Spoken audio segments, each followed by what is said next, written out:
Erokamano Simprose Okenda kuom lipodno ka wadhi nyime. Wabang'eyo mago bende podno timore kotenore kod weche mago mag goyo kogno jotend migepe mopogore opogore. Ka wadhi nyime ni chenro madayo dho jotend migepe mogwel kawuono ne onyuolo nonro manyiso nengo mwandu ma gin go. Nonro no yangore ni thuolo mar dweche 21. Jotend migepe manogwel e higa ma 2022 kendo chako gwel kendo oyudo medruok mar yuto margi ka bende gilero ne od bura ka giyudo mwandu go. Jafamo marwa Efi Nyakidi lero jatend migawo mogwel mar Rita Kithure lero ni e dweche 21 oseyudo medruok mar shillings milion 150 e nengo mwandu mare. Soipan Tuya kod Alice Wahome bende olero maggi. And is the police e nyim komiti mar od bura ma puodho gine lemo mar jotend migepe, Profesa Kithure Kindiki ne oketie tago maliet mar lero nengo mwandu ma en go. Ma en penjo machal gi mane openje e tielo mokwongo kane idayo dhoge ne lemo mar migawo mar arita e higa 2022. E duoko mare dwe mar 10 higa 2022, Kindiki ne oyango ni ne en kod mwandu ma nengone duto ne romo shillings milion 544. E gwelo matinende, Kithure Kindiki oyango ni mwandu mare omedore kendo ochopo shillings milion 694. What is your worth? 694 million. Mano medruok mar shillings milion 150 e thuolo mar dweche 21. Jood bura ochwalo penjo kaka medruok makama obiro. E ler mare, Kindiki owacho ni en kod udi moriwo ma Nairobi kod Tharaka Nithi maduto nigi nengo mar shillings milion 190. En kod lope manengo giromo shillings milion 235, keno mag bengi kod aguche saga kata SACCOs. Bende oyango ni en kod geche manengo giromo shillings milion 17 koriw. Kata kamano, nonro mar geche go ne rik okopedhi listi mane ochwal e od bura.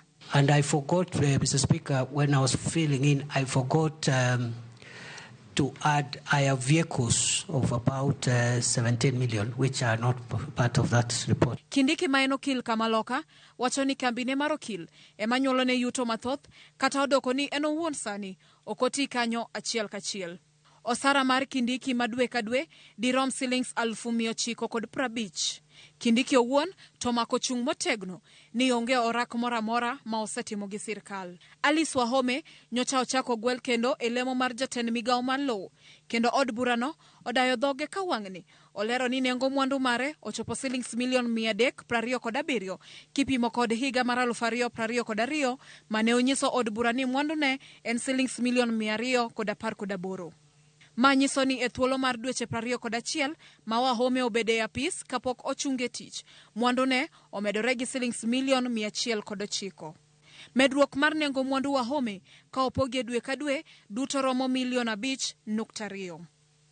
Wahome lero ni mwandu no oriwo en kod wuon pargi ka bende olero ni gin kod udi mamiyo gi yuto. Olero bende ni nitie jagowi mane ochulo gi gowi mar shillings milion 14 e dwe mar 3 higani. Soipan Tuya ogwel e lemo mar jatend migawo mar jolweny kowuok e migawo mar aluora mane oyiere motelo. E higa 2022 ne oyango ni nengo mwandu ne romo shillings milion 156 to sani mwandu osemedore nyaka milion 243. Mae nyiso ni e thuolo mar dweche 21 mwandu Tuya osemedore gi shillings milion 87. Mae dwe ka dwe nyiso ni oloso shillings milion 4.1. Penjo pod nitie e wi tut mar wach ahinya to kaluwore gi kaka luasi mar ohala kod ochumi osebedo e pacho kaendi kendo kembe gi ohelni mathoth osegolo ywak e wi lal magiyudo. Dibed ni jotend migepe ma ogwelgi oseyudo ohala kata e luasi ni. Kopogore gi Kindiki, Wahome kod Soipan, jotend migepe mogwel e thuolo mokwongo bende oyango mwandu gi. Dr. Debra Baraza ma ogwel ne migawo mar thieth wacho ni en kod mwandu manengo ne romo shillings milion 455 ka Julius Ogamba ma ogwel ne migawo mar somo wacho ni en kod mwandu manengo ne romo milion 790. Adieri mar wach ni e kind jogo mogwel kod migepe mag sirikal manono hie kaka mwandu mag jotelo donjo to kod od bura bende mapuodho gi ne lemo mag telo. Efi Nyakidi, Ramogi TV, Nairobi.